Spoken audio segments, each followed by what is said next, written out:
Well, the hot streak comes to an end. It's time to start another one. Let's talk some baseball. What's going on, everyone? Welcome back in to another episode for Just a Bet Outside. I am your host, Steven, and yesterday freaking sucked. It did. 1-4. We'll go over that in the recap in just a little bit. We're on a 7-2 run after the first win of the day with the Tigers. And then the crap hit the fan. It just was not pretty, but we'll go over what happened in each bet, some bad reads, a bad break really on one of the pitcher props, but it is what it is. Baseball will do this to you multiple times. If you're new to betting baseball, this will happen not over and over, but it will happen multiple times. Like I said, we're betting over a 162 game season, a very unpredictable sport sometimes.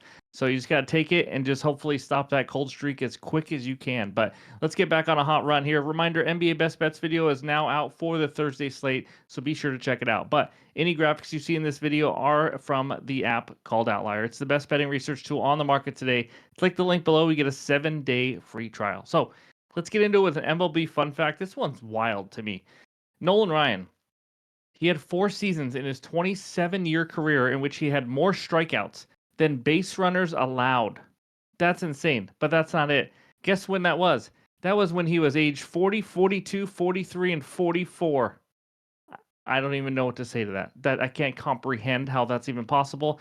I didn't watch him pitch a lot, obviously, but I mean, that's like GOAT stuff right there in your 40s. That's just wild. Anyways, in this video, we're going to recap yesterday, unfortunately, but we do that every day. And then we got a lot to get over. Good and bad hitter matchups. It's Thursday, so we're going to talk who's on fire. And then I have a pitcher strikeout matchup, and then we'll give you the full pitcher report. And then, of course, finish it with our 3 best bets and the bets recap. So hit that like button if you haven't already. Leave a comment below to help this channel continue to grow. If you're new to the channel, come join this awesome, positive community we have here and hit that subscribe button. But I'm ready to get this started. I'm ready to bounce back. That's the beauty of baseball. You always have games the very next day. So let's get it rolling. That means it's recap time. All right, let's go over this debacle. The first one is the one I'm mad about. First of all, Matthew Boyd over 16.5 outs. First, I'm going to say he didn't have his stuff. He was not throwing as many strikes as he has been most of the season, and he was all over the place. But still, he had 15 outs, done with 5 innings, 83 pitches in, thanks to some ground ball double plays. But either way, we got there. He's a guy throwing mid-90s pitches. The coach doesn't even let him come out for the 6th to get 2 more outs for us to cash. Pulled at 83 pitches. Brutal. Anyways, Tigers money line. They come through in the clutch. A plus 110 winner there to start our day. Again, that was the only winner. Stephen Kwan, Trey Turner. This was horrendous. Trey Turner was one of 2 Phillies to not get a hit. Stephen Kwan crushing Pablo Lopez. There was like no hits in that Minnesota-Cleveland game for most of it. Kwan didn't get the job done. Went hitless for the back-to-back nights for only the 2nd time this season. Leave it to me to get some cold hitters there. But Cade Povich over 4.5 Ks. I mean, the umping was horrendous, but it's not the only reason we lost. He only had 1 or 2 Ks. That's a bad read right there. He just couldn't strike out the Yankees, who were K'ing against everybody. And then Luis Ortiz under 16.5 outs. I trusted the Twins offense for a 2nd night in a row with a pitcher prop under, and they let me down. They were terrible. I mean, this Minnesota Twins offense is so streaky, and when you catch them on the downswing, it's just not pretty. And he got the job done. So either way, 1-4 on those, and then I added some RBI props. 1 and 2. The beauty of these RBI props, you go 1 and 2 because they're all plus money. You only lose a little bit. But Pete Alonso was up twice with a guy on 2nd. And what happened? Well, he walked the first time. Next time, how about hit by pitch? The chances were there. It's just one of those days. But Kyle Tucker got the job done. 1 and 2, down 0.18 units on the RBI prop. So overall record, that was our biggest losing day of the season unit-wise, just because we're starting to get into these 1-unit plays now. We lost both of them, but still down 3.85 units. We can make this up. And that's the recap for Wednesday. Again, I always think transparency and showing you guys the bets recap every day, lose or win, so you guys can see, okay, what are we doing well at? Pitcher props, hitter props, what's a good read, what's not, all that kind of stuff. So anyways, that's all the ramble for the recap. And now let's talk the hitter matchups. All right, we got 10 good hitter matchups for you today, starting with Gleyber Torres versus Kikuchi, 10 for 28 with a home run. And then Vlad, 7 for 20 off of Tanner Houck.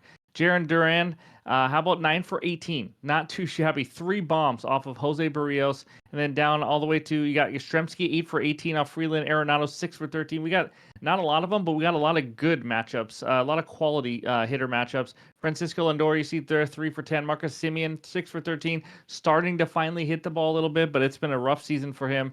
Brian Reynolds, 7 for 10, or 7 for 12 also off Colin Ria. So that's what we got for all the good hitter matchups. Now let's take a look at the bad hitter matchups. Devers 7 for 38 with 5 Ks off Barrios. Then Soto 4 for 22 with 5 Ks off Zach Gallen and Melk. Jeff McNeil right there, his teammate. Alejandro Kirk, how about 0 for 14 off Houck? And then to go with offers, Willie Adames 0 for 13, and then George Springer 0 for 12. Not very good. I'm just going to say that. But anyways, that's what we got for the good and bad hitter matchups. And now let's talk some strikeouts. All right, sorry, but we only got one pitcher strikeout matchup for you today. Again, it's a smaller slate, but still, let's talk about this one. It's Paul Skeens. We know Skeens. He's the man. Versus the Cubbies. Cubbies, 7th highest K percentage versus righties in the last 3 weeks. That's surprising. They were pretty low on the K rate for a while, but 23.1%. Not terrible, but still a good matchup. Skeens, 39 Ks and 37.2 innings. So he's averaging 6.5 Ks per start this season. It's a little bit down from last year. And also, he has a lower K rate at home. It's only 23%. So something to keep in mind compared to on the road, 32.4%. By the way, we're going to talk about Skeens in this Cubs game later. But Skeens has a much higher K rate versus lefties, 30.8%, compared to righties at 21.6%. But here's the deal. He faced the Cubs 4 times already last season. So the Cubs have seen him quite a bit. First 2 starts were when he first got brought up, I think, 7 and 11 Ks. And the last 2 starts later in the year, 6 and 6 strikeouts. So again, when I give you this info, it's to give you as much of the numbers and research as I can. And you guys determine, okay, based on that info, I don't actually like to go over, or maybe you want to fade it, whatever it is, or you just don't want to bet it. But there is a couple other high strikeout pitchers here, and I put them at the bottom. Shane Baz for the Rays against the Royals. Royals have the 7th lowest K rate versus righties last 3 weeks.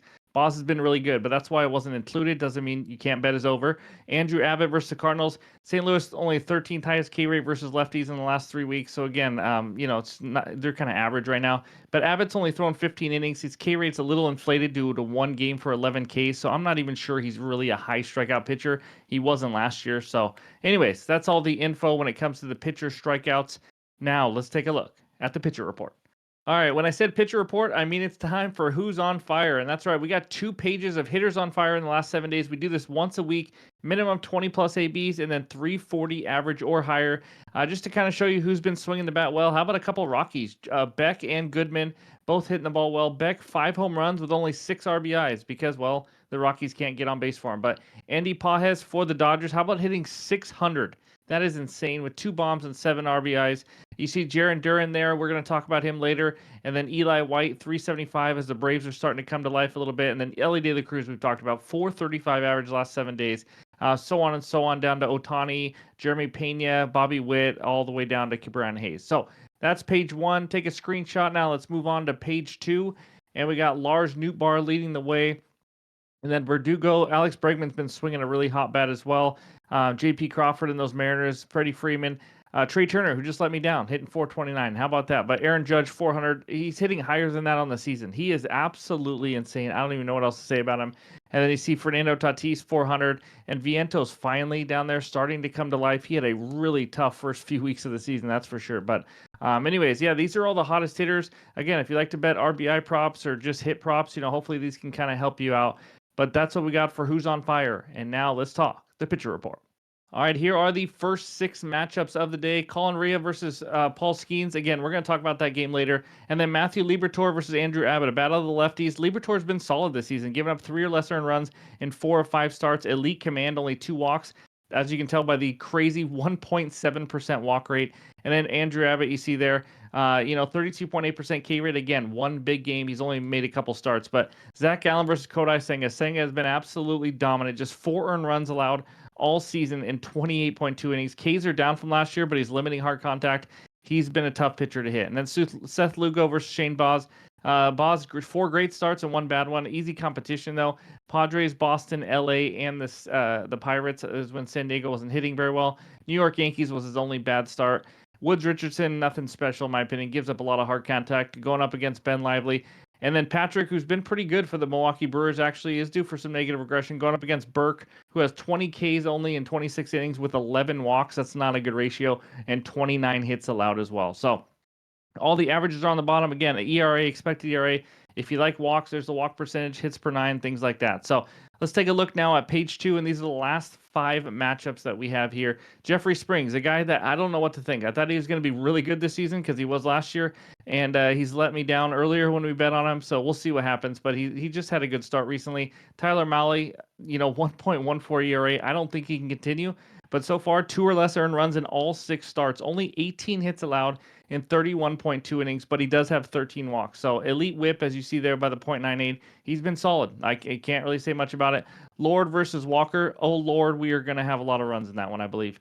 And then Tanner Houck versus Jose Barrios. 4 of his 6 starts for Tanner Houck have been really bad. I mean, we're talking batting practice. 38 hits now allowed in 29.2 innings with 12 walks. I mean, it's just been ugly for him. And then Jose Barrios, we've talked about, he's nothing special, gives up a lot of hard contact as well. Casey Mize, Kikuchi, we will talk about that game a little bit later. And then we end with Kyle Freeland versus Justin Verlander. Freeland, lots of blow-up games with a couple good starts, but on the games away from Coors Field, he's given up 8 earned runs in 17.2 innings. So it's not just a Coors Field thing. He is struggling. Justin Verlander, told you he's one of my favorite guys to fade this year. He has settled down lately, though. Just 3 earned runs in the last 12 innings, with only 7 hits allowed. It was against Texas and the Angels, but just wanted to point that out. So anyways, that's what we got for the full pitcher report. And now it's finally time for the best bets. All right, this first one takes us out to Pittsburgh, where the Pirates host the Chicago Cubbies. Pirates on the money line, -160. Cubbies are +135 with a total of 7.5 runs. It's our underdog play of the day. Give me the Cubbies on the money line, +135 on BetMGM for a half unit. This is too good of a number to pass up for the much better team overall. Now, I get why the line is here. It's Colin Rea versus Paul Skeens. But let's talk about this. Colin Rea, if you don't know, he's been solid this year. How about a .96 ERA?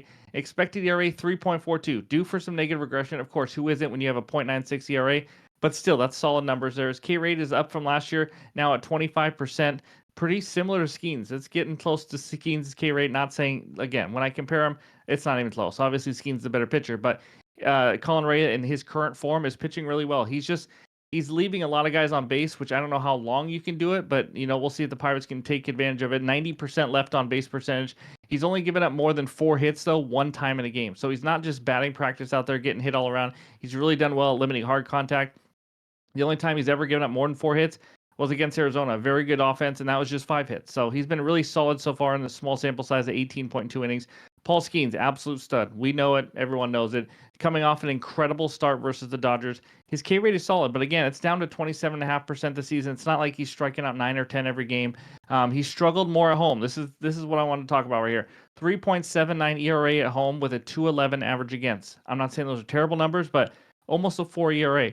A .96 ERA when he's on the road. Sorry, the 3.79. I don't know if I said it's at home. He is now he's going to be at home here.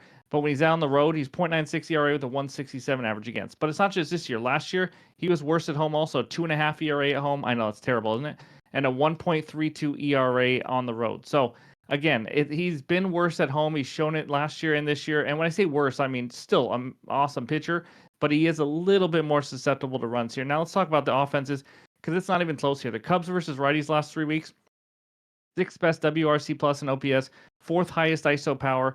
Pirates versus righties the last 3 weeks, 25th in WRC plus, 21st in OPS, 7th lowest ISO power. We already know without me saying it, the Cubs are a much better offense than the Pirates. And then bullpen, the Cubs bullpen is not great, but the Pirates have struggled too, and now they're going to be down a couple top arms from yesterday that they've been using the last couple days.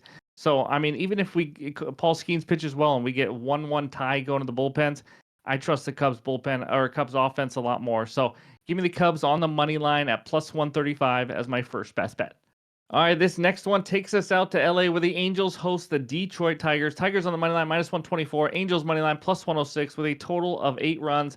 I had some conversation on X with Toast from Kyle Kerm Show. If you guys don't know, by the way, they do a live show every night. It is awesome. They break down every single game, but just kind of talking through this game because this doesn't make sense to me. I'm taking the Tigers on the money line -124 on FanDuel for 1 unit here. That's right. I don't usually take game bets for a unit.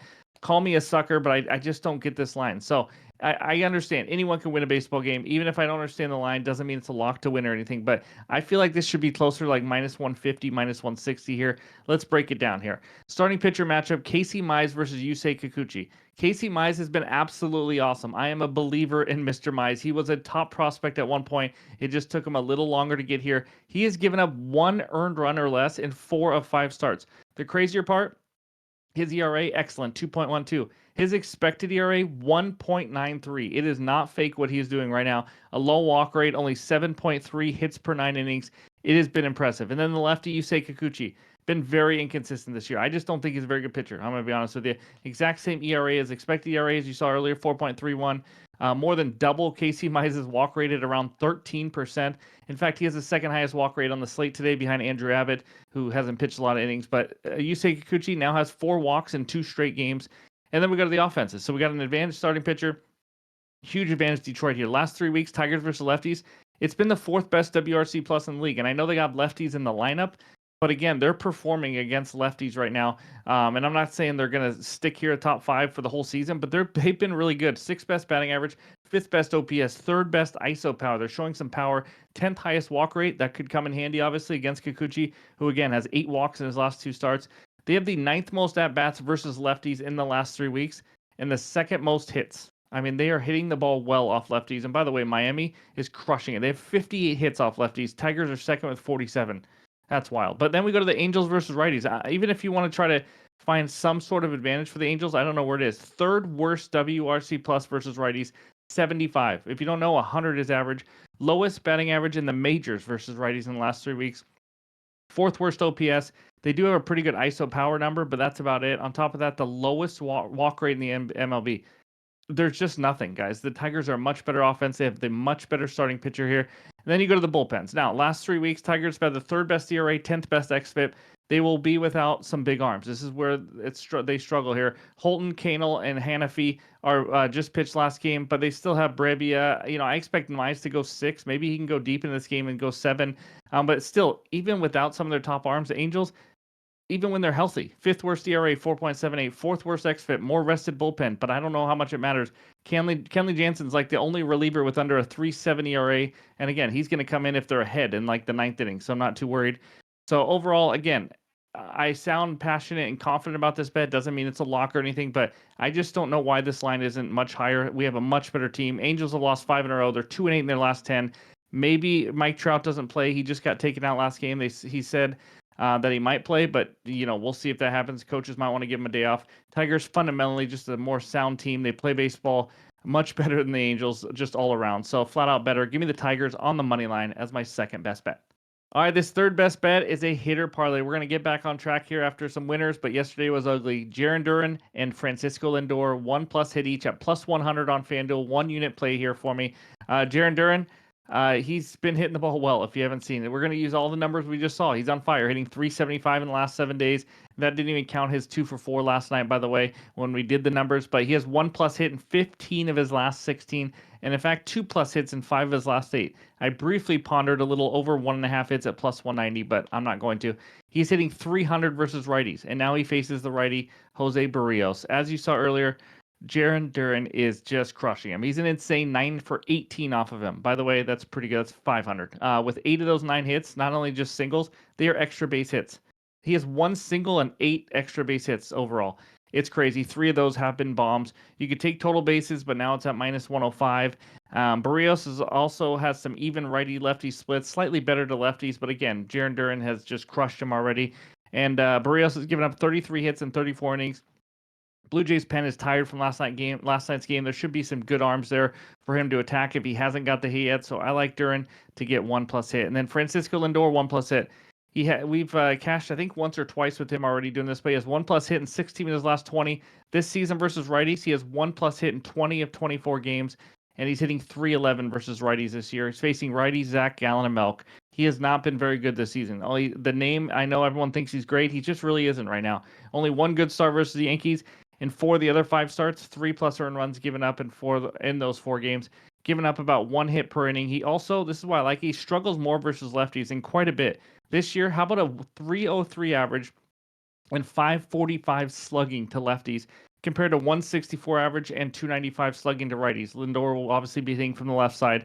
On top of all that, Lindor is 3 for 10 off him, and that was probably when Gallen was actually even a better pitcher. So I like this one. Give me Jarren Duran and Francisco Lindor, 1+ hit each. That is my third and final best bet as of right now. The night before, any added plays, you know where to find them. They'll be in the pinned comments below on X and on Discord. Let's get back on track. Let's get another hot streak rolling. But before we get out of here, let's check out the recap. All right, there it is. My three best bets so far. We start early in the day. The Cubs money line plus 135 against Paul Skeens for a half unit. Tigers on the money line minus 124 for 1 unit. And Jaron Duran and Francisco Lindor 1+ hit each at plus 100 for 1 unit. So thank you guys for watching. As always, we got a long baseball season. Love doing this grind with you guys every single day. If you haven't already hit that like button, I would appreciate it. But enjoy some day baseball. Have a great Thursday, and we'll talk to you soon.